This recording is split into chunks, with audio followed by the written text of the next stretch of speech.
오늘 본문의 배경은 예수님께서 부활하시고 그리고 승천하시기 전에 일어났던 일입니다. 두려워 떨고 있는 제자들이 마가의 다락방에 모여 있을 때 예수님께서는 찾아가셔서 평안하라 말씀하시면서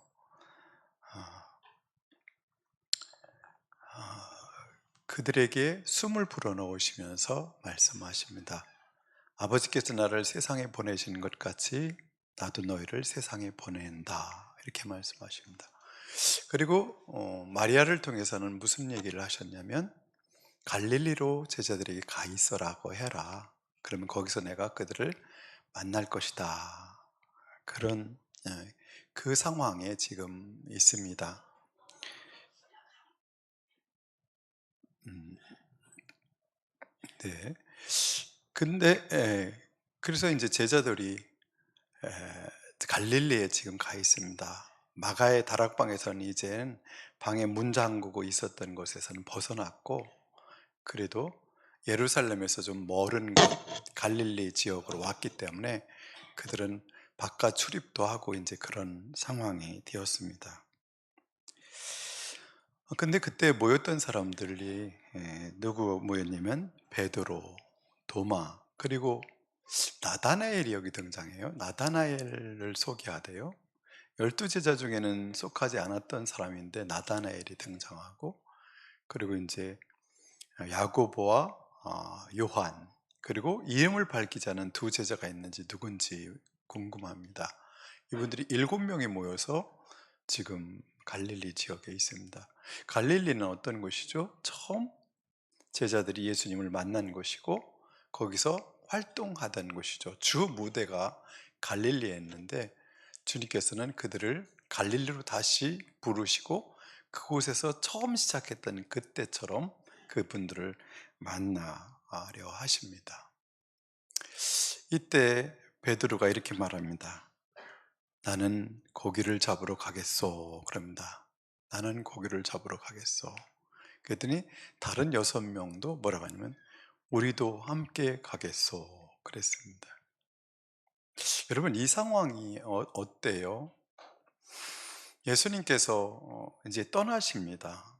떠나시는데 예수님에게는 많은 양떼들이 있죠. 11 제자 외에도 수많은 양떼들이 있고, 또 뭐라고까지 하시냐면 10장에서는 여기에 이우리에 속하지 않은 이방인들 중에도 내 양떼가 많다고 그러셨거든요.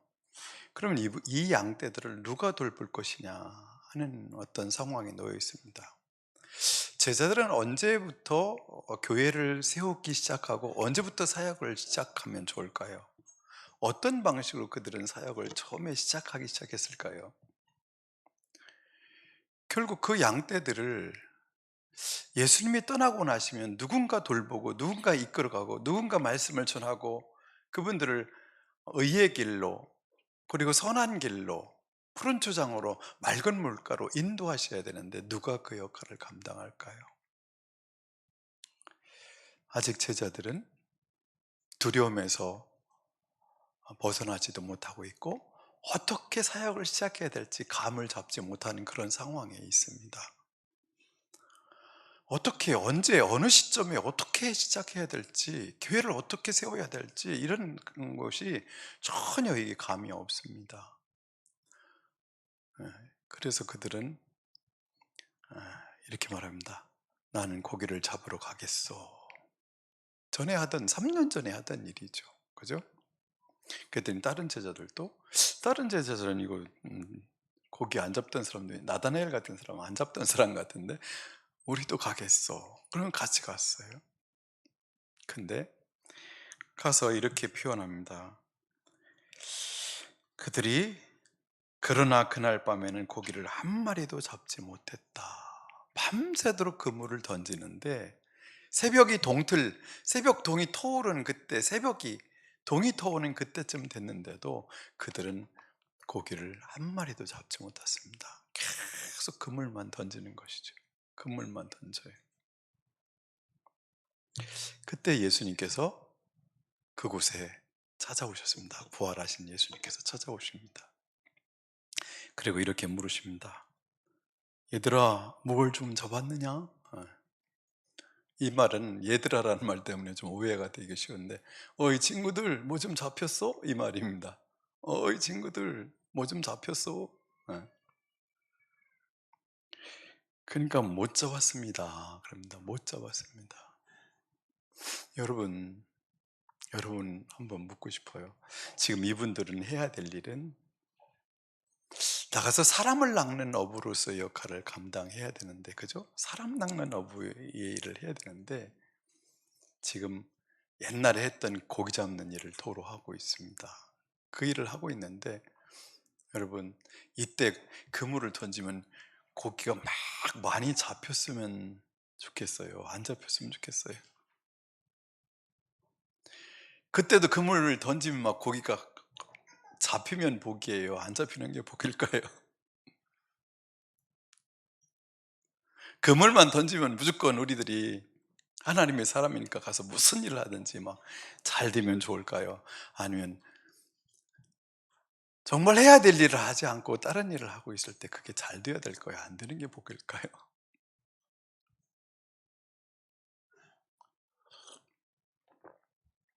이분들은 헛그물질을 계속하고 있습니다. 헛그물질을 하고 있습니다. 힘은 다 빠져갑니다. 빠졌습니다. 이제 그만두고 이제 그물을 다시 정리하고 돌아가야 될 그 시점이 됐습니다.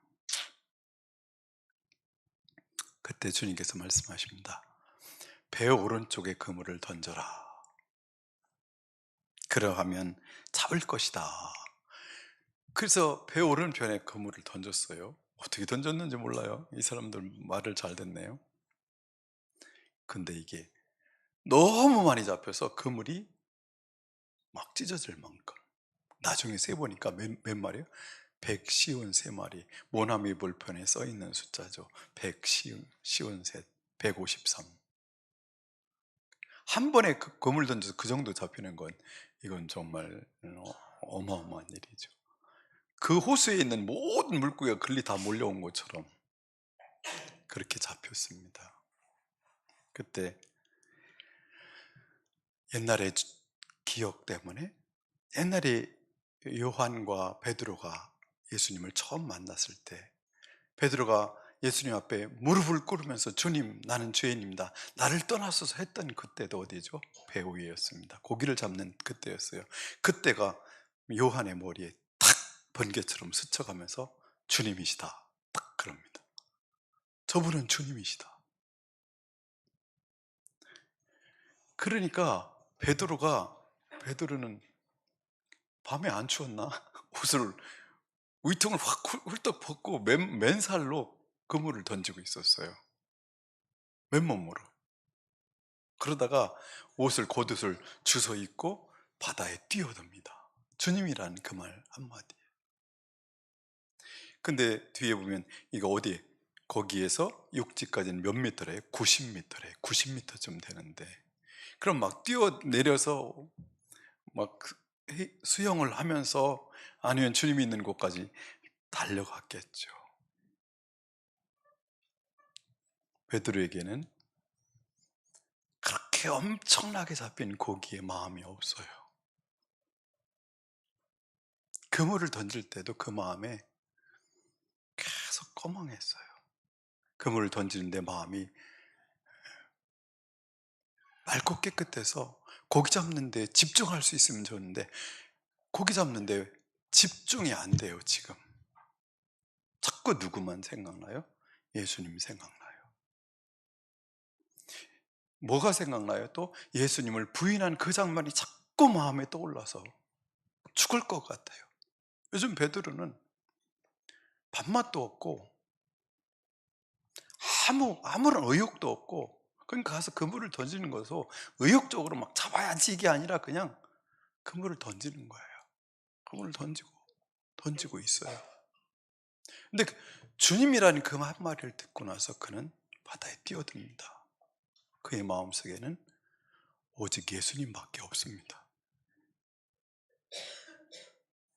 예수님을 3번이나 부인하고 했지만 그는 예수님을 좋아합니다. 그리고 예수님을 사랑합니다. 그래서 그것을 향해서 달려갑니다. 주님께서 베드로가 그렇게 펄떡 뛰어내서 오는 것을 보면서 내가 볼 땐 예수님의 눈에 눈시울이 적셔졌을 것 같아요. 꼿꼿이 쩡했을 것 같아요.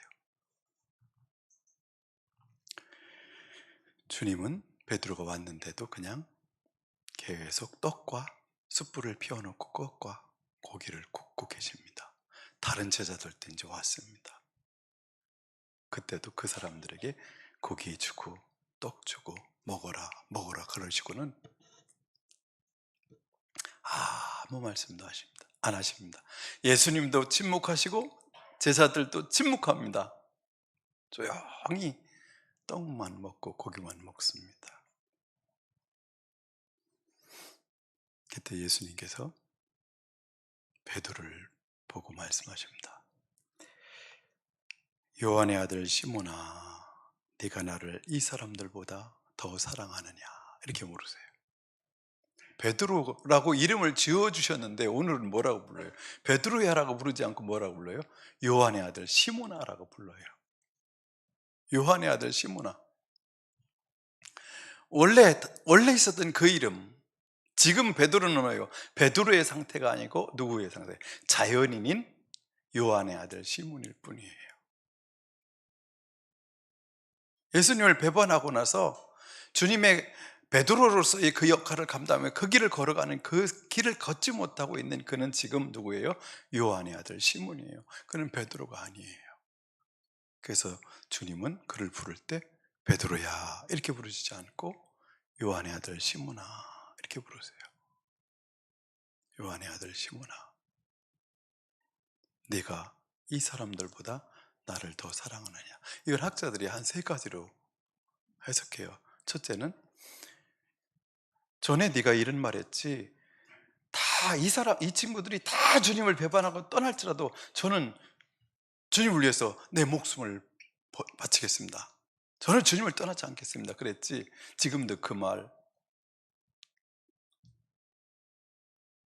나를 3번 부인한 지금도 그 말 유효하냐?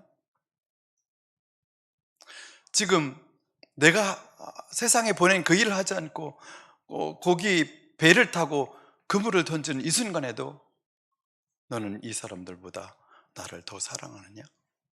이런 말이라고 합니다. 아니면 이런 말도 되겠죠. 이 사람들이 나를 사랑하는 것보다 네가 나를 더 사랑하느냐? 아니면 이 사람들보다 너는 나를 더 사랑하느냐? 세 번째 이렇게도 해석한대요. 네가 그물질을 하고 있는 이 어부짓보다 나를 더 사랑하느냐? 어떤 것 같아요? 저는 1번 그냥 1번 같아요. 1번.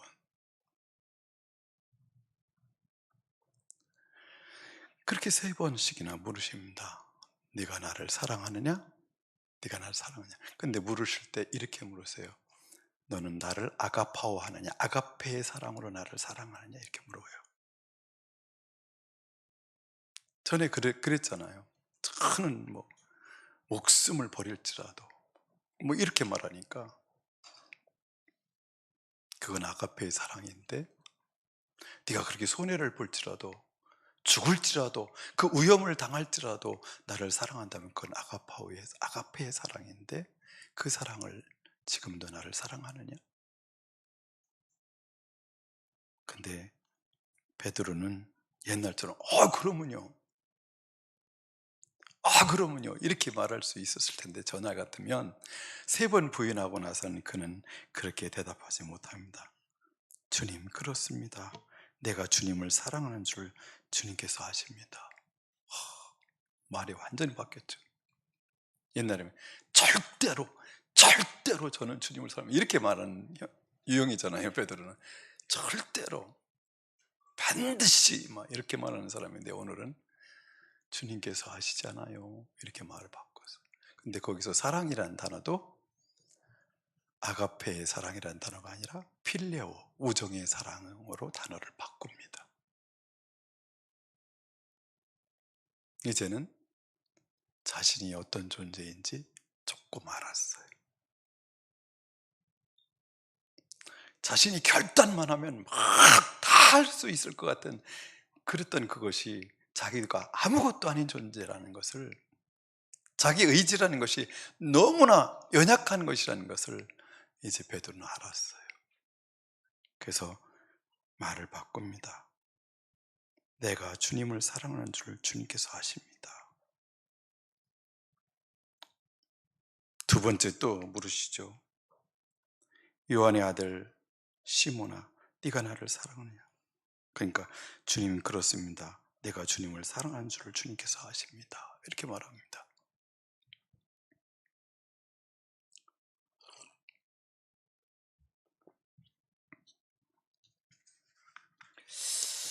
주님은 베드로가 주님을 사랑하는 줄 아십니다. 배에서 뛰어내릴 때도 아셨고 전에도 아셨고 베드로가 그를 사랑한 줄 아십니다. 근데 한 번 실수로 그가 모든 것을 포기하고 주님의 제자로서의 그 길을 가려는 마음을 내려놓고 용기를 낼 수 없어. 그 죄책감 때문에, 그 수치심 때문에, 그것 때문에 모든 걸 포기하려는 그것을 알고 계십니다. 오늘 주님께서 말씀하십니다. 속으로는 이렇게 말씀하시도 나도 네가 나를 사랑하는 줄 안다. 그러면서 뭘 보래요? 네가 나를 배반했던 너를 보지 말고 네가 지금 나를 사랑하는 그 마음을 봐라. 그러십니다. 자신을 볼 때도 이게 중요해요.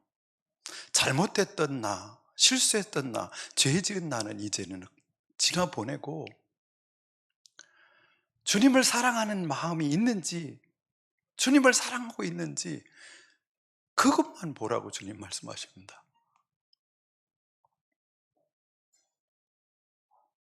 주님, 베드로는 이 말을 하기 전까지는 어떤 생각만 했을까요? 내가 주님을 사랑합니다. 이 말 하기 전까지는 나 같은 건 아무 자격 없어. 나 같은 건 죽어야 돼. 나 같은 게 무슨 남자라고. 나 같은 게 무슨 주님의 제자라고. 계속 무슨 생각만 했어요? 자신에 대한 부정적인 생각으로만 가득 차 있는 그에게 주님께서 말씀하십니다. 너의 실수한 너를 바라보지 말고 수치스럽고 죄를 지은 너를 바라보지 말고 네가 나를 사랑하는 그 마음을 봐라. 그 말을 자기 스스로 하게 함으로써 베드로가 자기 자신이 주님을 사랑하는 마음이 있다는 그것에 집중하게 만드십니다. 우리가 교회에서 사역하고 사역자로 부름을 받을 때도 이런 것들이 늘 걸리죠.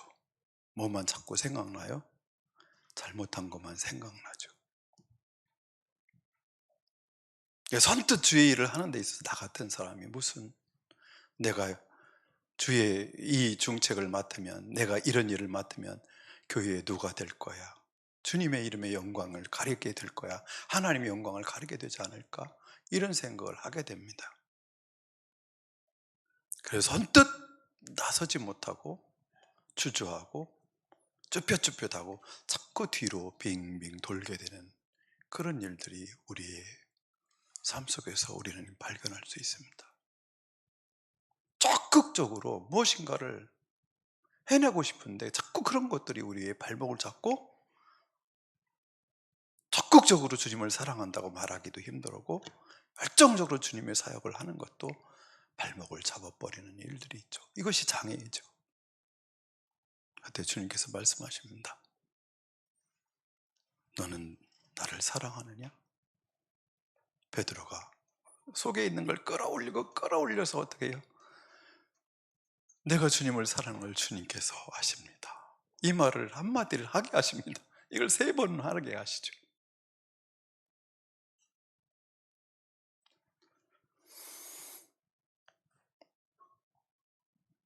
그랬더니 주님께서 말씀하십니다. 내 어린 양떼를 먹이라.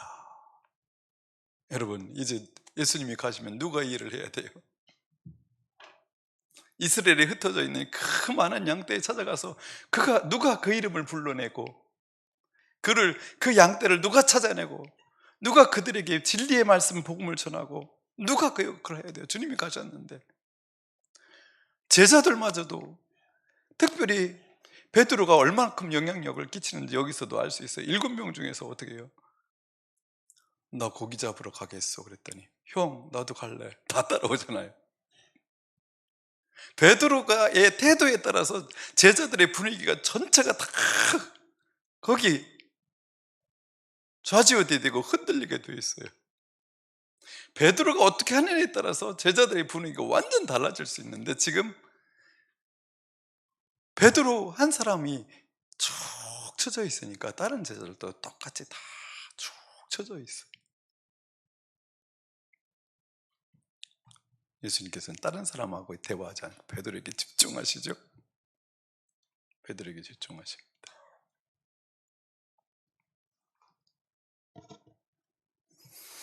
여러분, 주님이 가신 후에 제자들이 주님이 하시던 일을 맡아서 감당해야 됩니다.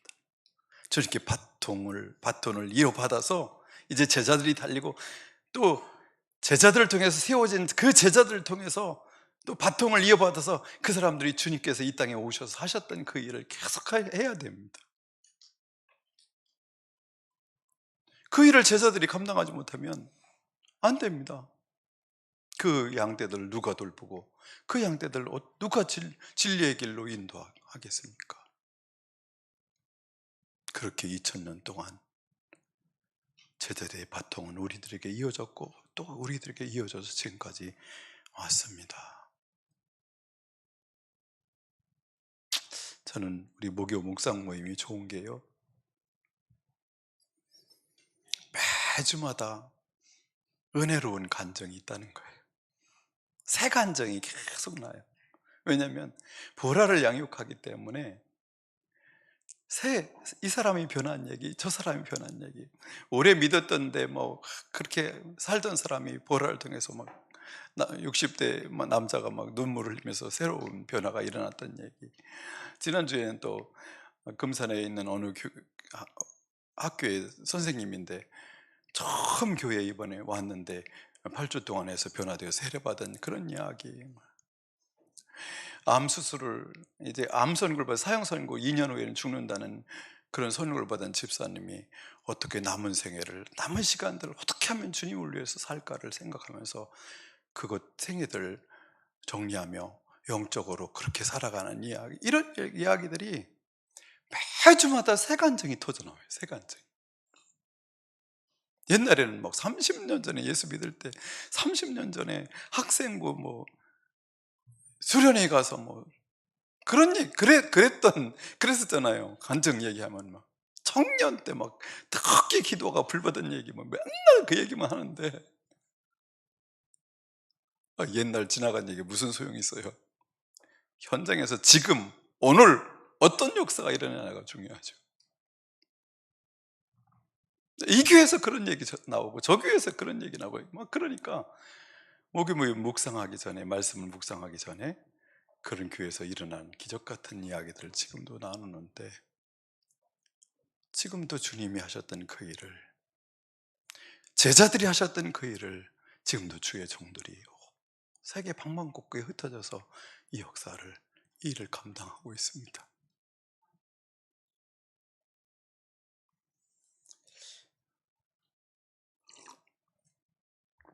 지난주 수요일에는 7시 됐는데 고양시에 살고 있는 홍 권사님이라는 분이 전화가 왔어요. 제가 같이 공부했던 법병구 장로님 부인인데, 이 말을 하시면 그분도 말을 잘 하세요.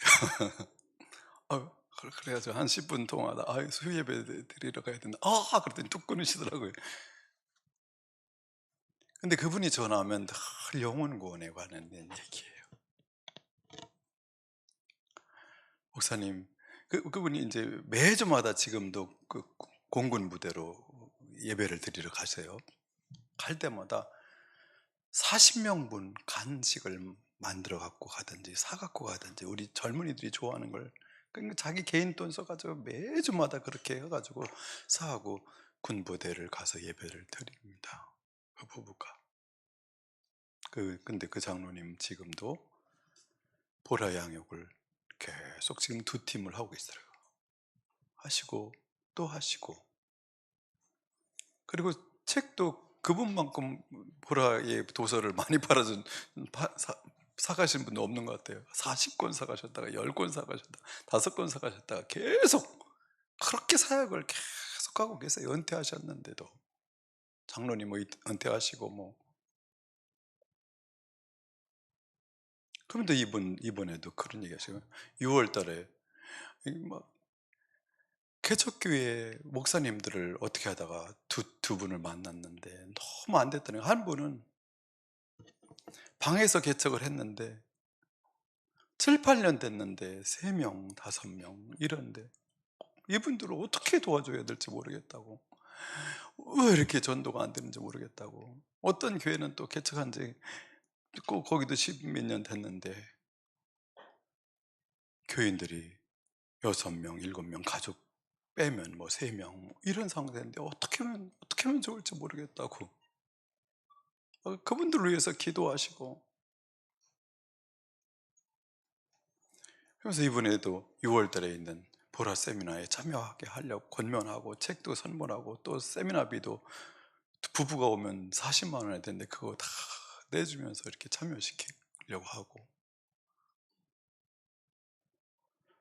목회자가 됐든 평신도가 됐든 주님을 사랑하는 사람들이 영혼에 대한 어떤 그 뜨거운 사랑이 이 시대도 이곳저곳에 방방곡곡에 세계 곳곳에 그렇게 숨어서 그렇게 사역하는 사람들이 많습니다.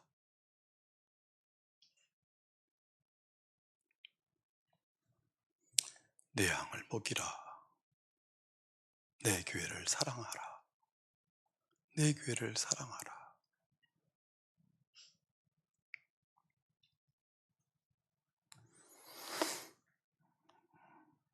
그러면서 이제 이 말씀을 하십니다. 내가 진정으로 네게 말한다. 네가 젊어서는 스스로 띠를 띠고 네가 가고 싶은 곳을 다녔으나 네가 늙어서는 남들이 네 팔을 벌릴 것이고 너를 묶어서 네가 바라지 않는 곳으로 너를 끌고 갈 것이다. 뭘 말하죠? 끌려가서 잡혀서 이제는 죽으실 걸, 순교할 것을 말씀하십니다. 거기서 18절에 해석을 하시죠. 19절에 예수께서 이렇게 말씀하신 것은 베드로가 어떤 죽음으로 하나님께 영광을 돌릴 것인가를 암시하신 것이다. 예수께서 이 말씀하시고 나서 베드로에게 나를 따라라 하고 말씀하셨다. 오늘 설교 제목을 내 양떼를 먹이라로 할까 나를 따라로 할까 고민 많이 했어요. 여러분은 아무 신경 안 쓰겠지만 제목이 뭐든 무슨 상관이야, 그죠? 근데 나를 따르라가 핵심을 담고 있을까? 내 양떼를 먹이기자가. 근데 저는 나를 따르라고 했어요.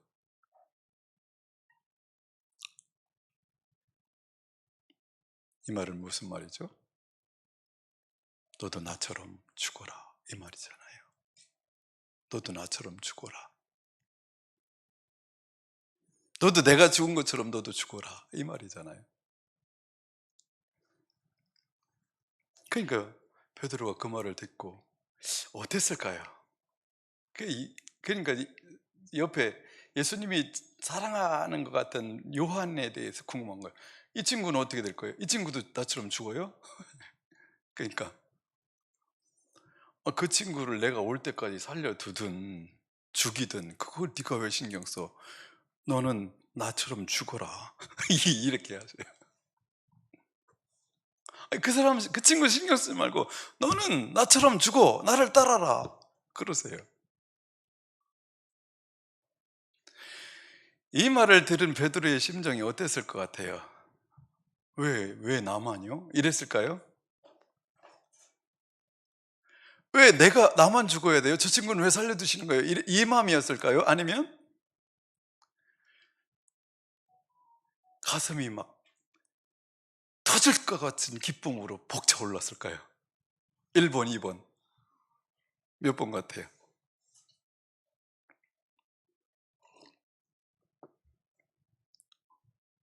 1번, 2번이 뭔지 제가 잊어버렸네. 벅차올랐을 거다. 왜요? 묵상하면서 이걸 깨닫는 순간 너무 가슴이 뜨거웠어요. 지금 베드로의 심정 속에 가장 힘든 것이 뭐냐면 예수님을 3번 부인한 거예요. 자기 성격상 그렇게 예수님을 사랑하는데 그렇게 한 게 너무 쪽팔리고 정말 죽을 맛이에요. 근데 주님께서 뭐라고 하세요? 너 그거 쪽팔려 하지 마. 결국 너 나를 위해서 나처럼 죽을 거야. 옛날에 네가 말했던 것처럼 내가 다 이 사람들이 다 주님 부를지언정 저는 내 목숨이라도 주님께 바치겠나이다 한 것처럼 그 말대로 너는 나를 위해서 나처럼 죽게 될 것이다. 이 말을 해주신 거예요. 주님께서 그를 인정해 주신 것이죠. 그의 앞날이 어떻게 펼쳐질지를 주님께서 알려주신 것이죠. 그렇다면 수치심과 죄책감, 쪽팔림은 다 한순간에 사라집니다. 그래, 옛날에는 그랬을지라도 이제는 주님처럼 내가 주님을 위해서 결국은 내가 죽게 된다니. 네가 나를 사랑하느냐는 질문과 너는 나처럼 죽게 될 것이다, 이 두 가지 말이 그의 가장 큰, 특별히 나를 따르라, 너는 나처럼 죽으라는 이 말이 그에게 얼마나 큰 위로가 됐는지 모릅니다. 그는 이 말을 듣고 일어납니다.